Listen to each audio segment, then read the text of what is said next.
Mahakama Kuu Kanda ya Dar es Salaam imepanga kufanya kikao cha kusikiliza kesi inayomkabili mwenyekiti wa chama kikuu cha upinzani nchini Tanzania Tundu Antipas Lissu Agosti 10 mwaka 2026 hadi Septemba 7, 2026. Katika taarifa iliyotolewa na mahakama wamesema yahusu pre-session meeting, tafadhali rejea somo tajwa hapo juu. Mahakama Kuu Kanda ya Dar es Salaam imepanga kufanya kikao cha kusikiliza shauri la uhaini namba 1965/2025. Kikao hicho kitaanza tarehe 10 mwezi wa 8 2026 hadi tarehe 7 mwezi wa 9 2026, na kabla ya kuanza kusikilizwa kwa kikao hicho kitafanyika kikao cha awali cha kujadili maandalizi ya usikilizwaji wa shauri hilo, na kikao hiki kitafanyika hapa mahakamani kwa masjala ndogo ya Dar es Salaam kwa njia ya mtandao. Kila mmoja anasisitiza kuzingatia muda. Cause list ya shauri hilo husika imeambatanishwa. HS Moshi, naibu msajili, nakala Mheshimiwa Jaji Mfawidhi Mahakama Kuu ya Tanzania Kanda ya Dar es Salaam CLP 1904 Dar es Salaam.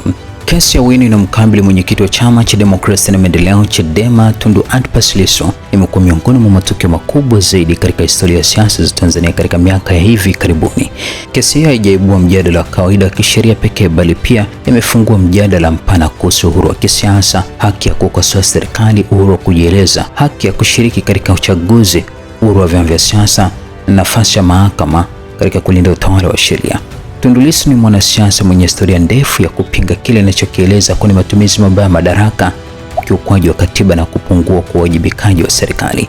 Kwa muda mrefu amejijengea taswira ya mwanasiasa asiyeogopa kukosoa mamlaka, jambo lililomfanya kuwa mmoja wa viongozi wa upinzani wanaojulikana zaidi ndani na nje ya Tanzania. Hata hivyo, maarufu wake wa kisiasa umeambatana migogoro mikubwa na dola. Mwaka 2017 Lissu alipigwa risasi akiwa mjini Dodoma na kujeruhiwa vibaya. Baada ya matibabu ya muda mrefu nje ya nchi, alirejea katika siasa na kuendelea kuwa sauti muhimu ya upinzani nchini Tanzania. Baadaye aligombea urais katika uchaguzi mkuu wa mwaka 2020 na kuendelea kuwa mmoja wa ukosoaji wakubwa wa mfumo wa uchaguzi na utawala wa kisiasa nchini Tanzania. Kukamatwa kwake mwaka 2025 na kufunguliwa mashtaka ya uhaini kumeongeza uzito wa mjadala kuhusu mwelekeo wa demokrasia nchini Tanzania. Wafuasi wake na taasisi mbalimbali za haki za binadamu wanaona kesi hiyo kama sehemu ya shinikizo dhidi ya upinzani.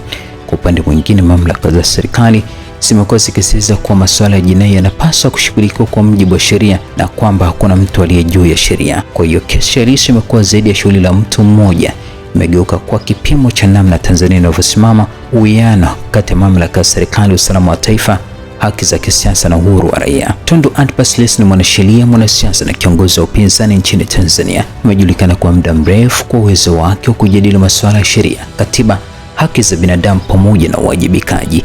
Katika maisha yake ya kisiasa, Lissu aliwahi kuwa mbunge wa Singida Mashariki na pia akashika nafasi mbalimbali za uongozi ndani ya Chadema. Alijijengea maarufu kwa kutoa hoja kali bungeni na katika majukwaa ya kisiasa, hasa kuhusu matumizi ya fedha za umma, mikataba ya madini, uwajibikaji wa viongozi na marekebisho ya katiba. Lissu pia amekuwa mmoja wa viongozi wakuu waliopigania mabadiliko ya mfumo wa uchaguzi kwa muda mrefu.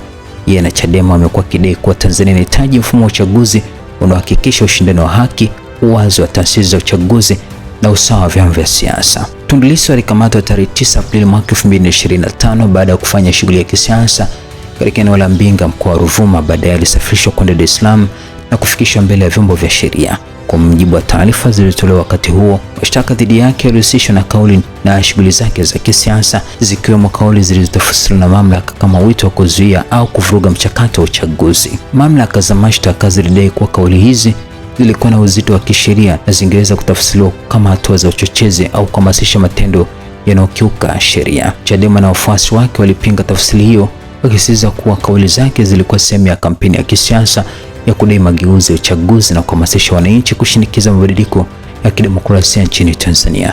Kwa mtazamo wa upande wa utetezi, kutaka mabadiliko ya mfumo wa uchaguzi au kupitisha kampeni ya kisiasa hakupaswi kutafsiriwa moja kwa moja kuwa ni uhaini. Hapa ndipo kiini cha mjadala wa kesi hiyo kinapoanzia. Je, kauli za kisiasa zinaweza kufikia kiwango cha kosa la uhaini au zilikuwa sehemu ya uhuru wa kisiasa na uhuru wa kujieleza unaolindwa na katiba na sheria za kimataifa? Uhaini ni kosa kubwa sana katika mfumo wa sheria. Kwa kawaida kosa hilo hauhusishwi na vitendo vinavyolenga kuipindua serikali kwa njia zisizo za kisheria, kupindua mamlaka halali au kutumia nguvu dhidi ya mamlaka ya nchi. Kisheria, kosa la uhaini hutofautiana na makosa ya kawaida ya kisiasa. Kwa kukosoa serikali, kupinga sera, kuitisha maandamano ya amani au kudai mageuzi ya uchaguzi si uhaini moja kwa moja. Ili kosa la uhaini lithibitishwe, upande wa mashtaka unapaswa kuwasilisha ushahidi. Jumuiya mbalimbali za kimataifa kama Amnesty International ilikuwa ni miongoni mwa taasisi za kwanza za kimataifa kutoa wito wa kutaka Tundu Lissu aachiliwe. Katika taarifa yake Aprili 2025, Amnesty ilitaka mamlaka za Tanzania kuacha kile ilichokiita ukandamizaji dhidi ya viongozi wa upinzani na kumwachilia Lissu mara moja. Shirika hilo lilieleza kuwa kukamatwa kwake na kufunguliwa mashtaka kulihusiana na matumizi ya haki zake za kisiasa na uhuru wa kujieleza. Amnesty ilisema kuwa mamlaka zinapaswa kuacha kutumia sheria za jinai kwa namna inayoweza kuzuia upinzani kushiriki katika siasa. Human Rights Watch pia ilikosoa kukamatwa kwa Lissu na mashtaka yaliyofunguliwa dhidi yake. Shirika hilo lilieleza kuwa kukamatwa kwake kulikuja katika kipindi ambacho Tanzania ilikuwa ikielekea kwenye uchaguzi mkuu wa mwaka 2025. Human Rights Watch ilisema kuwa mazingira ya kisiasa yalikuwa yameanza kuwa magumu kwa vyama vya upinzani na kwamba kesi ya Lissu ilikuwa na athari kubwa kwa ushindani wa kisiasa. Shirika hilo lilieleza kuwa mashtaka dhidi ya Lissu yalikuwa ni muktadha wa kisiasa, likataka mamlaka za Tanzania kuheshimu haki za upinzani. Bunge la Umoja wa Ulaya lilitoa azimio lililolaani kukamatwa kwa Tundu Lissu na kuonyesha wasiwasi kuhusu hali ya kidemokrasia, haki za binadamu na uhuru wa kisiasa nchini Tanzania. Azimio hilo lilitoa wito wa kuachiliwa kwa Lissu na kuhimiza mamlaka za Tanzania kuheshimu haki za msingi. Msimamo wa Bunge la Ulaya ulihusisha pia wasiwasi kuhusu mazingira ya uchaguzi, nafasi ya vyama vya upinzani na matumizi ya sheria dhidi ya wakosoaji wa serikali. Umoja wa Mataifa, pamoja na wasiwasi wa kuzuiliwa kwa Lissu, mifumo mbalimbali ya haki za binadamu ya Umoja wa Mataifa ilionyesha wasiwasi kuhusu hali za haki za binadamu na mazingira ya kisiasa nchini Tanzania. Taarifa za wataalamu na taasisi zinazohusiana na Umoja wa Mataifa zimehusisha kuzuiwa kwa Lissu na wasiwasi mpana kuhusu uhuru wa kisiasa, haki ya kujieleza na mwenendo wa mamlaka dhidi ya upinzani. International Democracy Union, ambao ni muungano wa vyama vya kisiasa vinavyoshirikiana katika masuala ya demokrasia, pia ilitoa msimamo kuhusu Tanzania na kesi ya Lissu. Katika azimio lake, muungano huo ulisema kuwa Lissu alikuwa ameshikiliwa kwa muda mrefu na ukaeleza wasiwasi kuhusu mashtaka ya uhaini. Muungano huo ulihusisha suala la Lissu na mazingira mapana ya uhuru wa kisiasa, demokrasia pamoja na ushindani wa vyama vingi nchini Tanzania.